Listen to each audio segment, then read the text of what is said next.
Então, o transtorno do espectro autista é um transtorno do neurodesenvolvimento, né? Em que a gente tem um cérebro que desenvolve de uma forma diferente, né? Então, a gente tem aí uma característica que é neurobiológica, a gente tem uma característica que é genética também, e aí a gente tem um cérebro que é formado de uma forma diferente.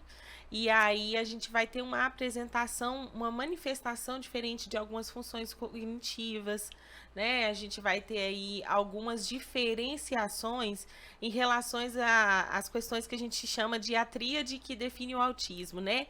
Que são a dimensão social, né? Que tange aí a questão da interação social, as relações, né, interpessoais. A gente vai ter uma dimensão do espectro que está relacionada à aquisição da linguagem, a toda a questão do desenvolvimento da linguagem e da comunicação. E a gente vai ter também aí a dimensão das características comportamentais que vão se diferir também de um cérebro que se desenvolve de uma forma típica, né? A gente chama a pessoa com autismo de neuroatípico, né? Por quê? Porque o seu neurodesenvolvimento se deu de uma forma não típica, né? Uma coisa que eu gosto sempre de esclarecer, sempre que eu vou falar sobre o autismo ou sobre o TDAH, é que quando nós falamos desses transtornos, nós não estamos falando de doença. Sim. Né? Acho que é a primeira coisa que a gente precisa destacar, né? Autismo não é doença, transtorno do déficit de atenção e hiperatividade também não. Portanto, não existe um trabalho que tenha a intenção de cura, porque não é doença. Então a gente fala de neurodivergência, né? A gente tem um cérebro que desenvolve diferente e que tem manifestações diferentes daquelas manifestações que a gente está acostumado a ver de forma típica. Por que é um transtorno de espectro? Porque a gente não tem aí uma única apresentação em relação ao TEA, né? A gente vai ter ali subdivisões que tem aí uma relação com grau, né? E com o tipo de manifestação dos traços sociais, os traços de comportamentais e os traços de linguagem e de comunicação. Aí a gente tem primeiro o Asperger, que é bastante conhecido por causa da série, né? Do Sheldon, do jovem Sheldon. A gente tem o Asperger, que é uma dos quadros do autismo, que é um quadro que a gente tem ali um hiperfoco bastante acentuado, uma capacidade de focar numa tarefa de uma forma bastante especial, uma inteligência muito refinada, né? E a gente não tem um atraso, nenhum Cognitivo. prejuízo em relação a nenhuma das funções cognitivas, mas, sobretudo, o que marca o Asperger é que não tem um atraso na aquisição da linguagem. Aí tem também o autismo de alta performance, né? Que agora o DSM-5 já colocou Asperger e o autismo de alta performance como um só. Mas a diferença é inteligência refinada, só que o de alta performance tem um atraso lá na aquisição da fala, antes até os 3 anos, né? E aí a gente tem um autismo de um grau mais moderado, né, em relação à percepção, em relação à atenção. E aí a gente tem o quadro do autismo mais agravado, que é quando a gente tem um prejuízo cognitivo em relação às funções muito mais acentuado, né? E aí a gente tem dificuldades consideráveis em relação às interações sociais e a autonomia comportamental, até nas atividades de vida diária mesmo, né, no cotidiano. Então, assim, a gente tem dentro do espectro essas 3 dimensões aí que são diferentes, né? Eu tenho lido e algumas pessoas, alguns neurocientistas, neuropsicólogos, defendem que o grau poderia ser levado como nível como se fosse nível de suporte, né? Ao invés de falar grau, leve, moderado e grave, teria nível de suporte 1, nível de suporte 2, nível de suporte Também a 3. gente tem literatura que trata leve, moderado e grave, porque essa é a terminologia utilizada no DSM, né? Mas a gente também tem literatura que trata, sim, suporte 1, suporte 2, suporte 3, porque daí, na verdade, não está classificando o quadro, né, do paciente, está classificando o tipo de De suporte necessidade que ele precisa entendi. em relação à sua intervenção ali com as equipes multiprofissionais, né? Muito interessante isso.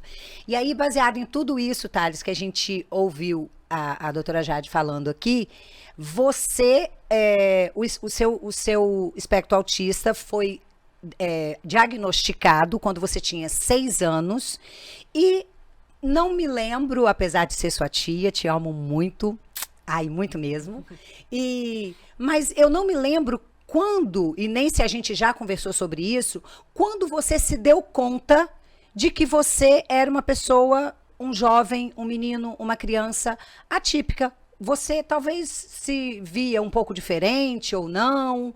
Teve isso? Teve algum momento que você se percebeu assim?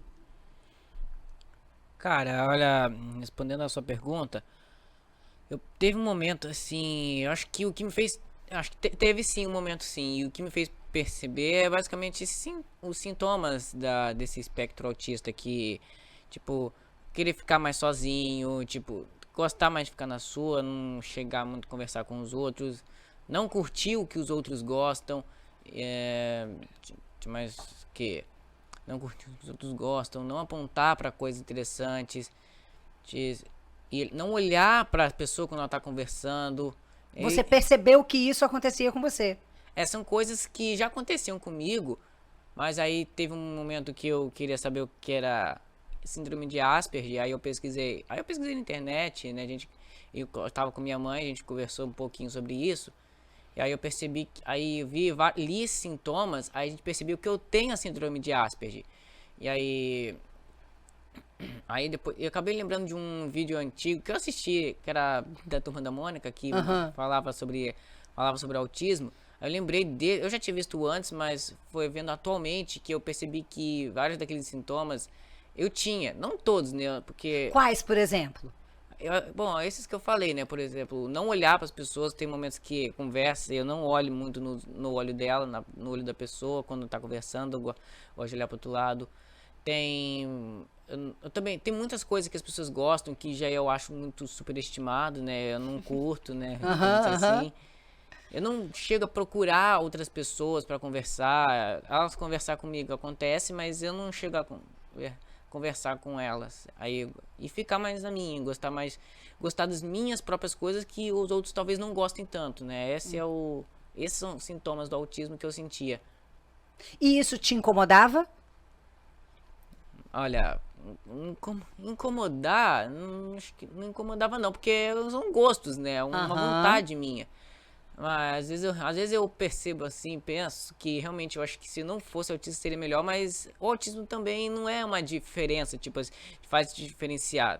Talvez tenha realmente parece ser uma diferença, mas isso não quer dizer que ele não possa se enturmar com os outros, conhecer coisas novas, mas eu acho que para conhecer coisas novas para ele é algo mais difícil. Mas não, nunca incomodou não. Às vezes incomodava, mas não incomodou. Entendi.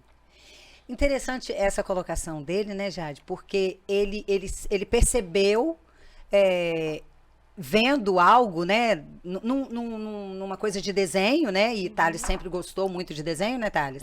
Ele sempre gostou muito de desenho. Então, assim, ele se identificou. Isso sempre acontece? Não necessariamente, assim, a gente escuta muito o paciente dizer assim, eu me percebo diferente. Mas com essa riqueza de detalhes do relato dele, assim, não é sempre que o paciente identifica, assim, com tanta precisão como ele identificou, assim, com esse reconhecimento.